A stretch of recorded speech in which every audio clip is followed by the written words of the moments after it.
السلام علیکم ورحمۃ اللہ وبرکاتہ۔ الحمد للہ رب العالمین وبہ نستعین والصلاة والسلام علی سید الانبیاء والمرسلین وعلی آلہ وصحبہ اجمعین ومن اتبعہم الی یوم الدین۔ باب العلم انواریہ ایجوکیشنل سوسائٹی اور جامعہ انواریہ حیدرآباد کے زیر اہتمام مشکوٰۃ المصابیح کے درس کا سلسلہ جاری ہے۔ آج باب نمبر 3 یعنی باب الایمان بالقدر پر گفتگو ہوگی۔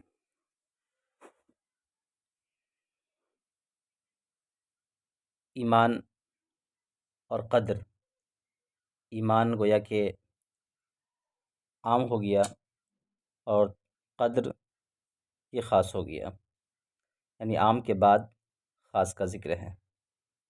کیونکہ ایمان کا لفظ جب بولا جاتا ہے تو ایمان میں تقدیر بھی آ جاتی ہے، اس کے باوجود تقدیر کے مسئلہ کو الگ سے بیان کیا گیا ہے۔ اس کی وجہ یہ ہے کہ تقدیر کا مسئلہ بڑا نازک ہے، اس میں جبریہ اور قدریہ کے بڑے اختلافات پائے جاتے ہیں، اور اس طرح کے مسائل عوام کی عقل سے ماورا ہے، عوام کا سمجھنا اس کے لیے بہت دشوار ہوا کرتا ہے۔ اسی سبب کی بنیاد پر تقدیر کے باب کو الگ سے بیان کیا گیا ہے۔ دیکھیے، تقدیر کا لغوی معنی ہوتا ہے اندازہ لگانا، تخمینہ، اور اندازے کے معنی میں آتا ہے۔ اللہ رب العزت کا ارشاد ہے کل شیء خلقناہ بقدر، یعنی ہم نے ہر چیز کو اندازے کے مطابق بنائی ہے۔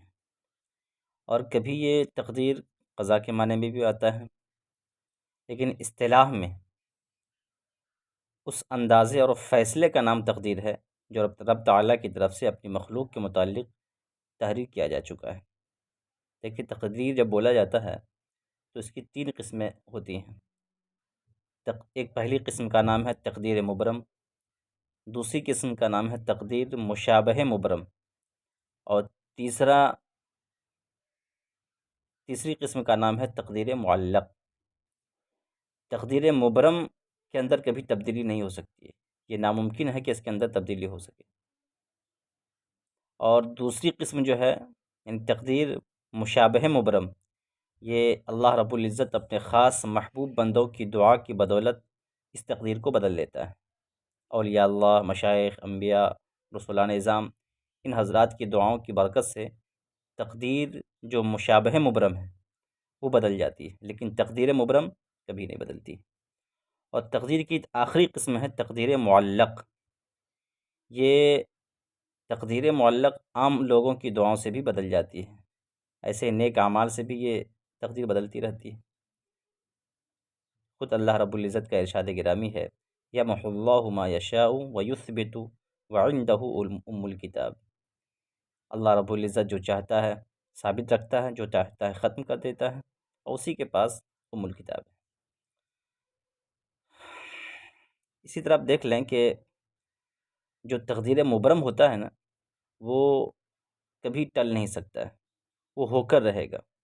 اسی وجہ سے حضرت ابراہیم علیہ السلام کو قوم لوط کے لیے دعا کرنے سے روک دیا گیا، کیونکہ ان پر دنیاوی عذاب کا فیصلہ اللہ رب العزت کی بارگاہ میں یہ مبرم ہو چکا تھا، اس لیے منع کر دیا گیا کہ آپ ان کے حق میں دعا نہ کریں۔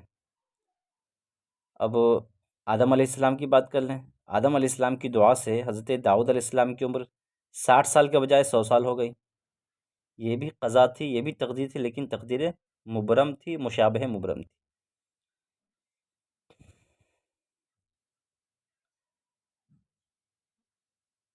اب ذرا دیکھیں کہ کچھ لوگ یہ سمجھتے ہیں کہ تقدیر میں جو کچھ لکھ دیا گیا اس پر تو ہم مجبور ہو گئے، اب ہماری حیثیت ایک بالکل بے جان پتھر کی طرح ہو گئی۔ اب ہم اگر گناہ بھی کر رہے ہیں، خطا بھی کر رہے ہیں، جس میں ہمارا اپنا کوئی قصور نہیں ہے، یہ تو ہماری تقدیر میں لکھا جا چکا ہے۔ دیکھیے، یہ انتہائی غلط سوچ ہے کہ اللہ رب العزت نے اگرچہ سب کی تقدیر میں لکھ دیا ہے کہ کون کیا کرے گا، کون کیسے رہے گا، لیکن اس کے باوجود پروردگار عالم نے کسب کا، اختیار کا ایک ذریعہ ہمیں دیا ہے۔ اللہ رب العزت نے ایک سوچنے سمجھنے کی صلاحیت دی ہے، عقل کی نعمت سے نوازا ہے، تو ہم عقل کے اعتبار سے فیصلہ کر سکتے ہیں کہ کیا چیز کرنا صحیح ہے اور کس کا کرنا صحیح نہیں ہے۔ اختیارات بھی ہمارے قبضے میں ہیں، ہم اپنے اختیارات سے جو چاہیں کریں، جو چاہیں نہ کریں۔ تو اگر ہم اپنے اختیار کو اور اپنے کسب کو دخل دیتے ہوئے بجائے نیک اعمال کے ہم گناہ کی طرف آمادہ ہوتے، گناہ کا کام کرتے ہیں، تو اس میں کہیں نہ کہیں ہمارا قصور ہے۔ دوسری چیز یہ ہے کہ اب چونکہ یہ مسئلہ بڑا سنگین ہے اور میں اس کی زیادہ تفصیل میں نہیں جاؤں گا،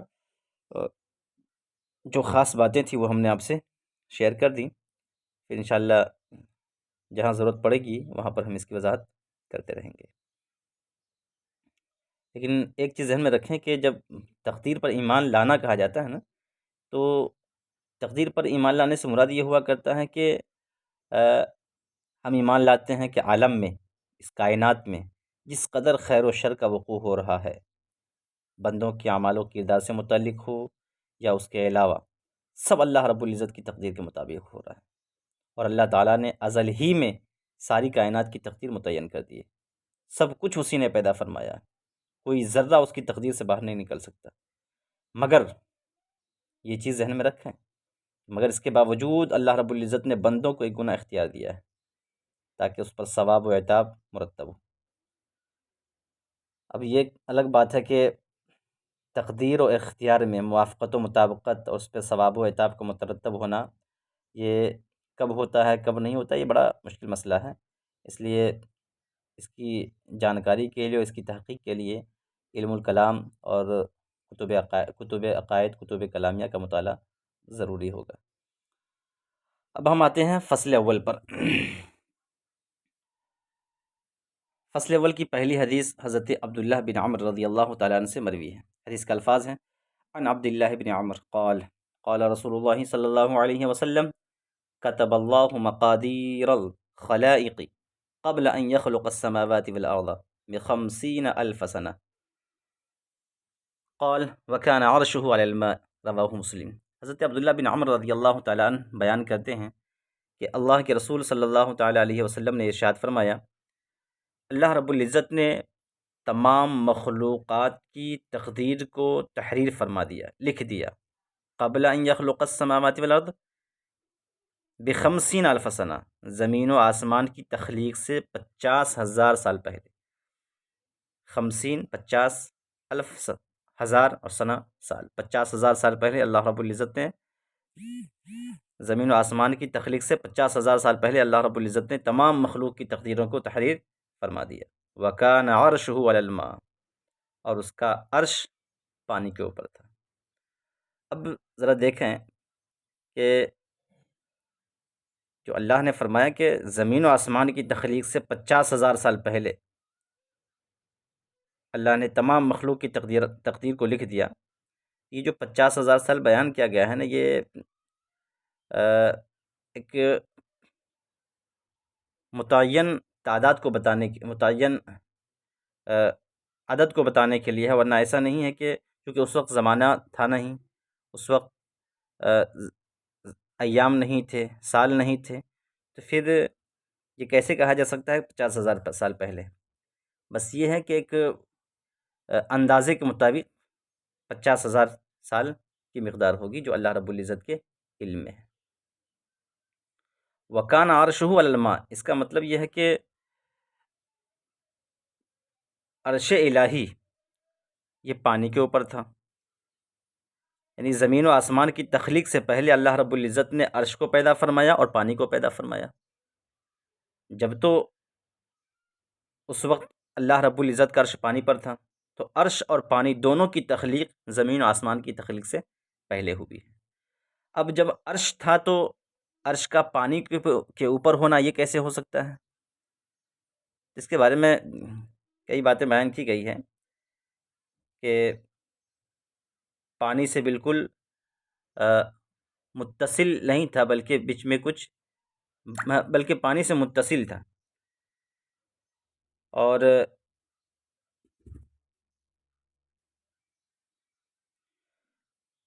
ان دونوں کے درمیان، یعنی عرش اور پانی کے درمیان کوئی چیز آڑے نہ تھی۔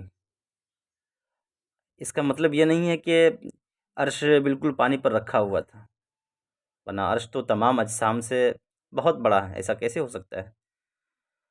اب عرش اور پانی ان میں سے کس کی تخلیق پہلے ہوئی؟ تو اس بارے میں بھی شیخ عبدالحق محدث دہلوی رحمۃ اللہ تعالی علیہ نے شیخ ابن حجر علیہ رحمہ کے حوالے سے تحریر فرمایا ہے کہ سب سے پہلے اللہ رب العزت نے نور کو پیدا فرمایا، سب سے پہلے. اس کے بعد پھر اللہ رب العزت نے عرش بنایا، پھر پانی بنایا. جیسا کہ مسلم شریف کی ایک روایت سے بھی یہی بات معلوم ہوتی ہے.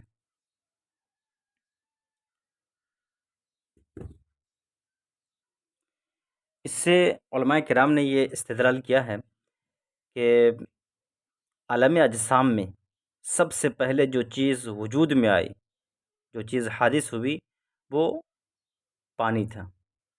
بعض علماء یہ کہتے ہیں کہ پانی یہ ہوا کے اوپر تھا. اس طریقے سے اور بھی کئی باتیں بیان کی جاتی. اس سے پہلے ہم نے بتایا تھا کہ 50,000 سال پہلے یہ تعیین کے لیے، تعیین کے لیے نہیں ہے بلکہ درازگی اور مبالغہ کے طور پر 50,000 سال بیان کیا گیا، یعنی بہت پہلے تخلیق کی گئی، یہ بتانا مقصود ہے. اس حدیث کی روایت امام مسلم نے کی ہے. حدیث نمبر 80. وعن ابن عمر رضی اللہ تعالی عنہ قال قال رسول اللہ صلی اللہ تعالی علیہ وسلم کل شیء بقدر حتی العجز والکیس. رواہ مسلم. حضرت ابن عمر رضی اللہ تعالی عنہ سے روایت ہے کہ رسول اللہ صلی اللہ تعالی وسلم نے فرمایا ہر شے ایک اندازے کے مطابق، یعنی کائنات کی جتنی چیزیں ہیں ہر چیز ایک اندازے کے مطابق. حتی العجز والکیس، یہاں تک کہ کمزوری اور طاقت و قوت بھی. عجز کا معنی ہوتا ہے عاجزی، کمزوری، اور کیس یہ حماقت کی ضد ہے. کیس کا اصل معنی ہوتا ہے دانائی، عقل مندی. تو اس کا مطلب یہ ہے کہ انسان کے اندر جو کمزوری اور طاقت و قوت والی جو صفت ہے، یہ ساری صفات تقدیر الہی کے مطابق.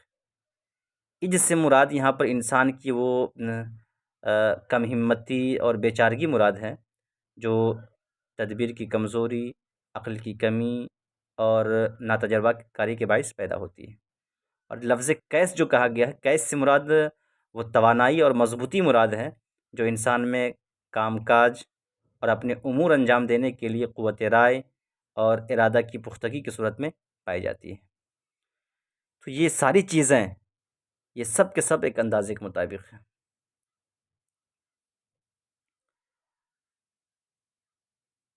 حدیث نمبر 81. وعن ابی ہریرہ رضی اللہ تعالی عنہ قال قال رسول اللہ صلی اللہ تعالی علیہ وسلم احتج آدم و موسیٰ عند ربہما. حضرت ابو ہریرہ رضی اللہ تعالی عنہ بیان کرتے ہیں کہ اللہ کے رسول صلی اللہ تعالی علیہ وسلم نے ارشاد فرمایا کہ آدم اور موسیٰ علیہ السلام نے احتجہ، مناظرہ کیا، عند ربہما، اپنے رب کے حضور. حضرت آدم اور موسیٰ علیہ السلام کے زمانے میں تو فرق ہے، پھر دونوں ایک زمانے میں کیسے ہو سکتے ہیں کہ دونوں آپس میں مناظرہ کریں؟ تو یہاں پر جو مناظرہ یہ عالم دنیا میں نہیں بلکہ عالم روحانی یا عالم حقیقت کی بات ہے. اس دنیا کے سوا جو دنیا ہے یا جس کو عالم برزخ ہے وہ بھی مراد ہو سکتا ہے. تو دوسری دنیا میں ان کی ملاقات ہوئی. تو وہ اس ملاقات میں عالم ارواح میں یا عالم برزخ میں یا عالم روحانی میں ملاقات ہوئی. تو اس ملاقات کے وقت ان حضرات نے آپس میں مناظرہ کیا. مناظرہ کیا کیا؟ فحج آدم و موسیٰ. تو آدم نے، تو حضرت آدم موسیٰ سے کیا ہو گئے؟ جیت گئے. قال موسیٰ، حضرت موسیٰ نے کہا انت آدم الذی خلقک اللہ بیدہ، آپ وہی آدم ہیں جسے اللہ رب العزت نے اپنے دست قدرت سے پیدا فرمایا. یہاں پر ید جو ہاتھ کے معنی میں ہے یہ اپنے حقیقی معنی میں نہیں ہے، بلکہ قدرت کے معنی میں کہہ سکتے ہیں کہ اللہ رب العزت نے اپنے قدرت کے مطابق اپنے دست قدرت سے پیدا فرمایا۔ وَنَفَخَ فِيكَ مِن روحہ، اور اپنی روح اس کے اندر پھونکی۔ نفخ کا معنی ہوتا ہے پھونکنا۔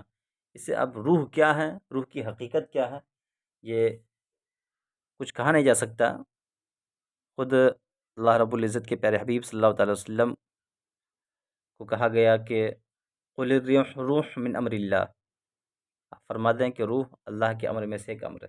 اس کی حقیقت کیا ہے آج تک کسی نے نہیں بتایا، لیکن اب یہ سمجھ میں آتا ہے کہ روح ایک ایسی شے ہے جسے پھونکا جاتا ہے، کیونکہ وَنَفَخ نفخ فی کا من روحہ، پھونکنے کے معنی میں آیا، اس لیے کوئی پھونکنے والی چیز ہے، اسے یہ سمجھ میں آتا ہے۔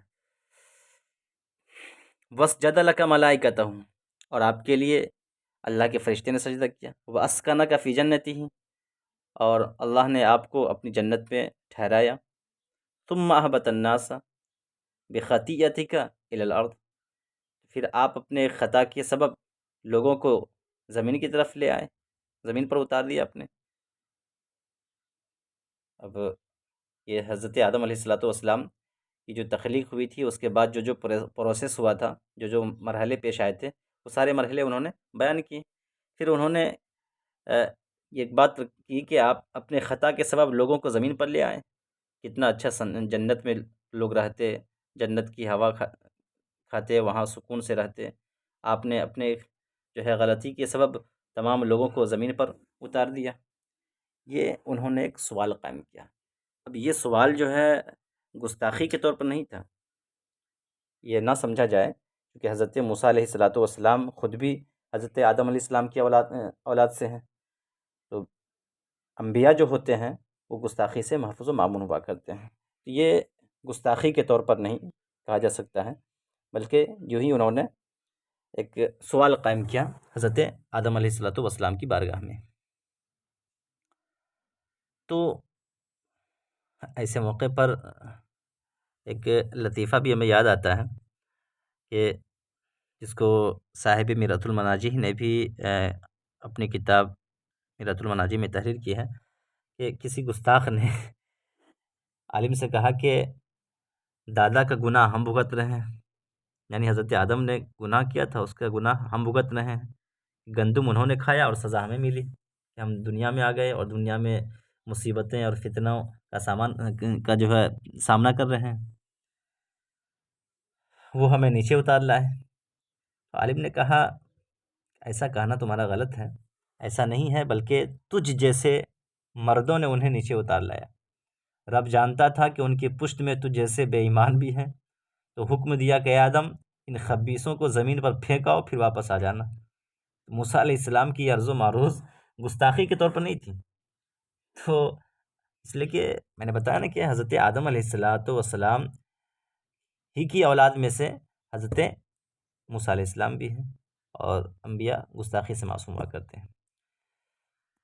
تو خیر، دوسری بات یہ بھی ذہن میں رکھیں کہ وہ خطا نہیں تھی، وہ گناہ نہیں تھا جس گناہ کا لفظ ان کے حق میں بولا جائے، بلکہ حضرت آدم علیہ السلام سے ایک بھول ہوئی تھی، جس کو قرآن نے خود کہا ہے کہ فَنَسِيَ وَلَمْ نَجِدْ لَهُ عَزَمًا، کہ وہ بھول گئے، یہ گناہ کا کام کرنے کا انہیں قصد نہیں تھا۔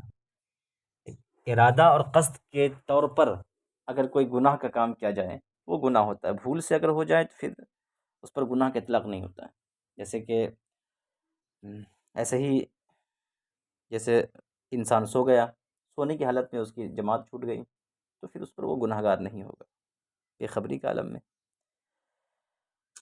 تو یہ چیزیں ہیں۔ ثم اهبط الناس بخطیئتک الی الارض، پھر آپ اپنے خطا کے سبب لوگوں کو زمین پر اتار لائے۔ قال آدم، حضرت آدم نے کہا انت موسیٰ الذی اصطفاک اللہ برسالتہ وبکلامہ، آپ وہی موسیٰ ہیں کہ جسے اللہ رب العزت نے اپنی رسالت اور اپنے کلام کے ذریعے سے منتخب فرمایا، چن لیے، اپنی رسالت کے لیے اور اپنے کلام کے لیے چن لیا۔ حضرت موسیٰ علیہ السلام کی خصوصیت ہے جو دوسرے انبیاء کو یہ حاصل نہیں ہوئی کہ بغیر کسی فرشتے کے واسطے کے حضرت موسیٰ علیہ السلام روئے زمین پر رہ کر کے اللہ رب العزت سے ہم کلامی کا شرف انہوں نے حاصل کیا، بغیر کسی فرشتے کے واسطے کے۔ اسی وجہ سے آپ کو کلیم اللہ کا خطاب دیا گیا۔ تو آپ روئے زمین پر رہ کر کے بغیر کسی فرشتے کے واسطے سے اللہ سے ملاقات، اللہ سے بات کی، اس لیے آپ کلیم اللہ ہوئے۔ اور ہمارے پیغمبر جناب محمد رسول اللہ صلی اللہ تعالی علیہ وسلم عرش معلیٰ کے آگے شب معراج میں ڈائریکٹ اللہ رب العزت سے ملاقات کی، دیدار کیا، بات چیت ہوئی، اس لیے آپ کا لقب حبیب اللہ ہوا۔ تو آپ کا مقام ان سے بھی بڑا ہے۔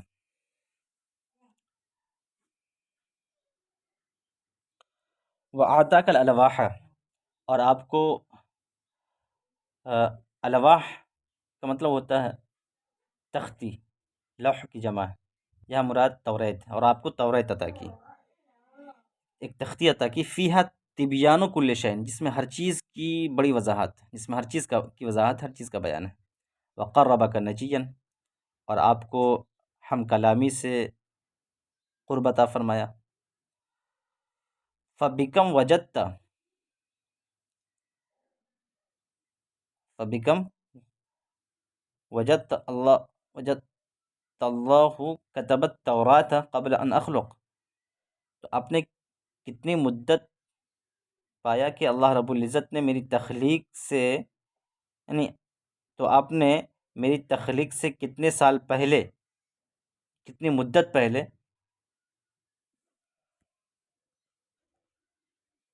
اس کا ترجمہ یوں کر رہے ہیں کہ آپ نے میری پیدائش سے کتنی مدت پہلے توریت کو پایا کہ جسے اللہ نے لکھ دیا تھا۔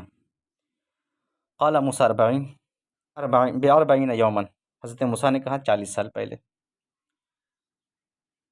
اسے سمجھ میں آتا ہے کہ انبیاء علیہم السلام کو پیدائش سے پہلے بھی لوح محفوظ کے بارے میں خبر ہوا کرتی ہے۔ 40 سال پہلے۔ قال آدم، تو حضرت آدم نے کہا فہل وجدت فیہا وعصى آدم ربہ فغوى، کہ آپ نے اس میں یہ پایا کہ وعصى آدم ربہ فغوى، کہ آدم نے اپنے رب کی نافرمانی کی تو وہ فغوى، تو وہ خطا کار ہو گیا۔ قال، حضرت موسیٰ نے کہا نعم، ہاں ہم نے یہ تو جملہ پایا۔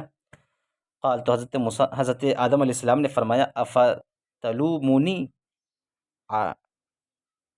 علی ان عملت عملا كتبه اللہ علی ان اعمله قبل ان یخلقنی، کیا آپ میری ملامت کرتے ہیں اس بات پر، اس کام کے کرنے پر کہ جسے اللہ رب العزت نے میری تقدیر میں لکھ دیا تھا میری تخلیق سے بھی پہلے، یعنی جس کام کا کیا جانا اللہ رب العزت نے میری تخلیق سے پہلے لکھ دیا تھا، آپ اس کام کے کیے جانے پر میری ملامت کرتے ہیں۔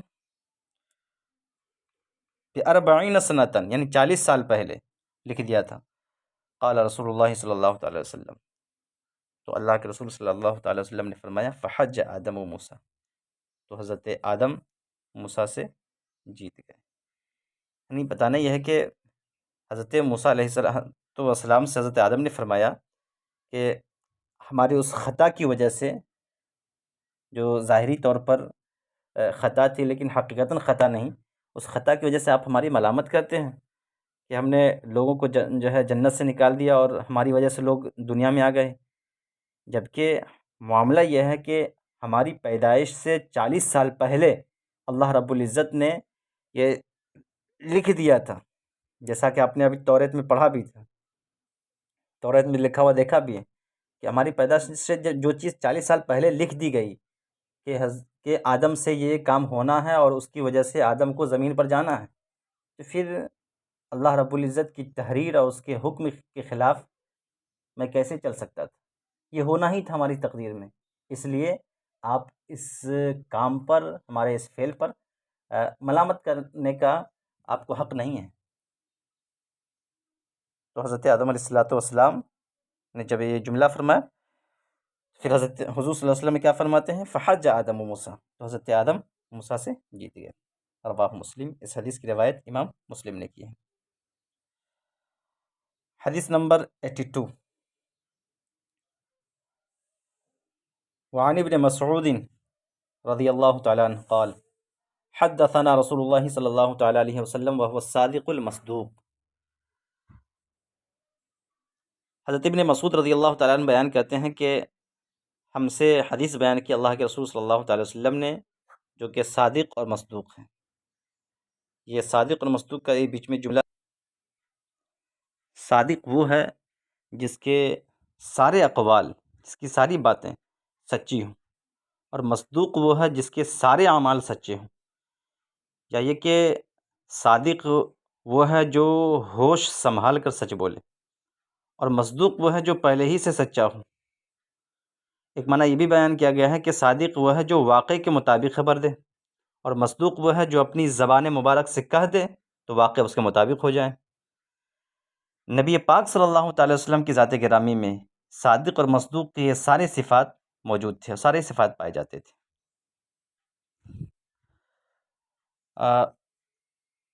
ان خلق احدکم یجمع فی بطن امہ 40 یوما نطفة ثم یکون علقة مثل ذلك ثم یکون مضغة مثل ذلك۔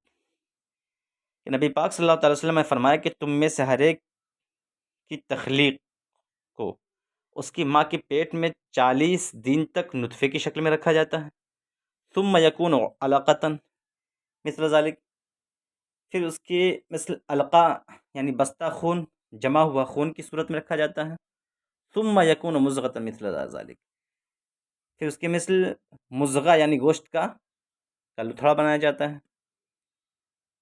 یہاں پہ دیکھیں کہ تخلیق کا جو مرحلہ ہوتا ہے، جو پروسیس ہوتا ہے، اس کو بیان کیا گیا ہے۔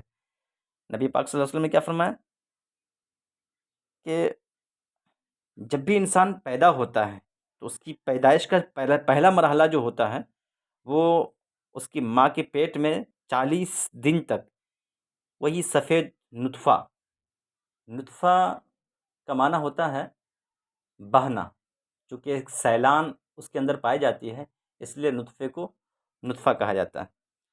40 دن تک وہ سفید نطفے کی شکل میں ہوتا ہے، پھر وہی سفید نطفہ کیا بن جاتا ہے؟ جمع ہوا خون بن جاتا ہے، جس کو علقہ کہا جاتا ہے۔ ثم یکون علقة، پھر وہ علقہ یعنی جمع ہوا خون بن جاتا ہے نطفہ۔ ثم یکون مضغة، پھر وہی خون گوشت کی شکل میں بن جاتا ہے، گوشت کا لوتھڑا بن جاتا ہے۔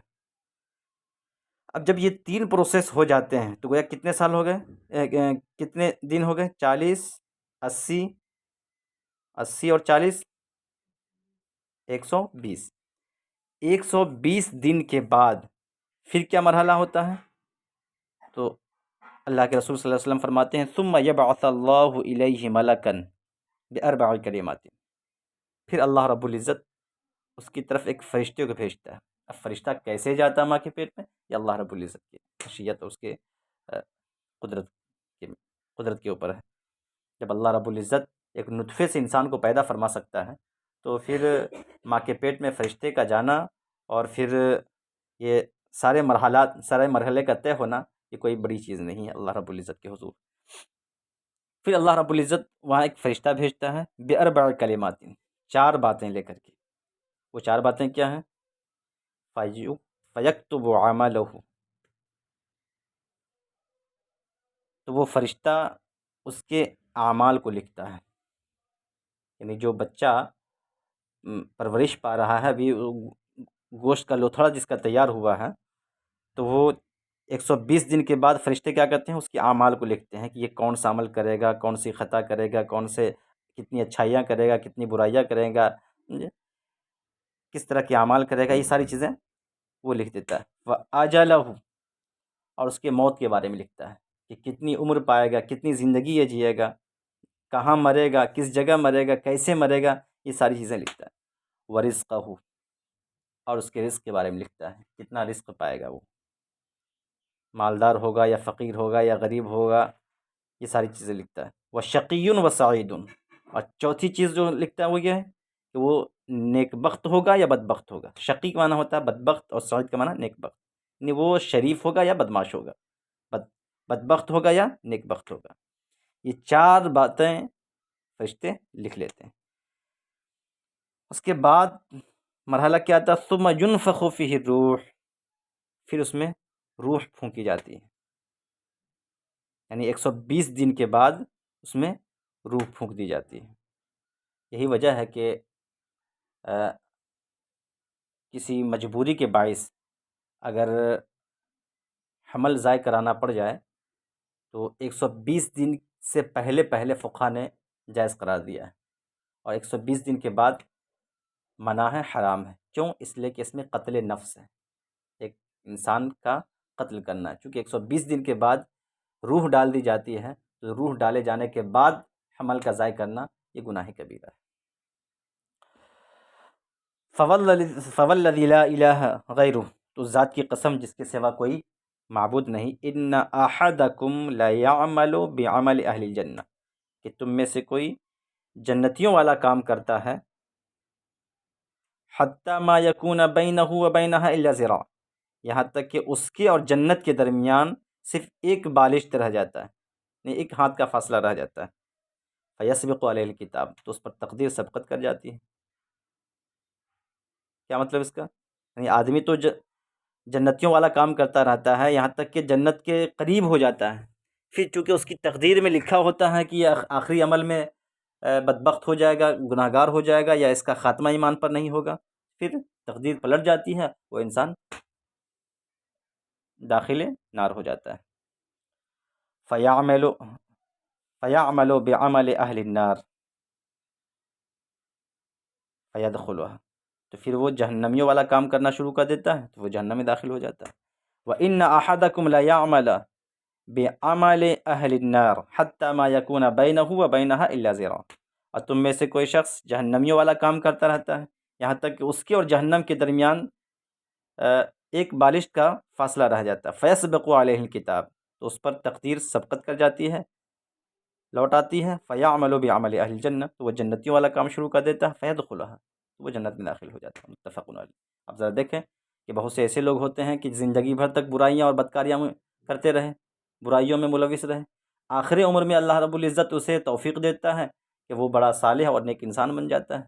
یعنی آدمی برائیوں والا کام کرتا رہتا ہے، اور لیکن آخری انجام جو اس کا ہوتا ہے اس میں اس کی تقدیر میں چونکہ لکھا ہوتا ہے کہ اس کا انجام بخیر ہوگا، تو پھر آخری عمر میں وہ نیک اور صالح بن جاتا ہے اور جنت الفردوس کا حقدار ہو جاتا ہے۔ جس کے بارے میں لکھ دیا جاتا ہے کہ یہ شقی ہے، بدبخت ہے، یہ جہنم میں جائے گا، تو زندگی بھر نیک اعمال کرتا رہا اور پھر آخر میں اس کا انجام برا ہو جاتا ہے۔ تو ایسا نہیں ہے کہ اب ایسے موقع پہ ہم مجبور محض ہو گئے، یہ چیزیں کئی باتوں کی طرف ہمیں اشارہ کرتی ہیں۔ پہلی بات تو یہ ہے کہ ہم امید اور خوف دونوں کے درمیان رہیں، امید بھی رکھیں اللہ رب العزت سے، اور خوف بھی رکھیں کہ اللہ رب العزت ہمارے اعمال کا صلہ اور اس کا بدلہ ہمیں ضرور عطا فرمائے گا۔ ایسا نہیں ہے کہ آدمی زندگی بھر تک نیک اعمال کرتا رہے اور اس کا انجام برا ہی ہو جائے، اور اس وجہ سے وہ ہر وقت خوف میں، ہراس میں مبتلا رہے، اور یہ سمجھ کر کے کہ بھئی ہو سکتا ہے ہمارا انجام بخیر نہ ہو۔ دیکھیں اللہ رب العزت کی بارگاہ میں بندہ اگر دعا کرے، التجا کرے، تو اس کی تقدیر میں جو لکھا ہوتا ہے وہ تقدیر بھی ٹل جاتی ہے۔ اس لیے اعمال صالحہ کی بدولت اللہ رب العزت اس کی تقدیر کو بھی مٹا دیتا ہے، اور اگر اس کا شقی ہونا، بدبخت ہونا یا جہنمی ہونا لکھا بھی ہوتا ہے تو اس کے اعمال اور اس کے حسنات اسے جنت الفردوس میں داخلے کا سبب بن جاتے ہیں۔ تو اس سے انسان کو گھبرانا نہیں چاہیے، بلکہ تقدیر پر یقین رکھنے کے ساتھ ساتھ اپنے اعمال پر مواظبت جاری رکھنی چاہیے، اعمال میں مداومت اور ہمیشگی برتنی چاہیے۔ اعمال میں اگر ہمیشگی اور دوام برتیں گے تو اس کی برکتیں بھی انسان کو نصیب ہوا کرتی ہیں۔ متفق علیہ، اس حدیث کی روایت امام بخاری اور امام مسلم نے کی ہے۔ اب انشاءاللہ حدیث نمبر 83 جو اسی مفہوم کو بیان کر رہی ہے، اس مفہوم کی وضاحت مزید ہم انشاءاللہ کل کرنے کی کوشش کریں گے۔ السلام علیکم ورحمۃ اللہ وبرکاتہ۔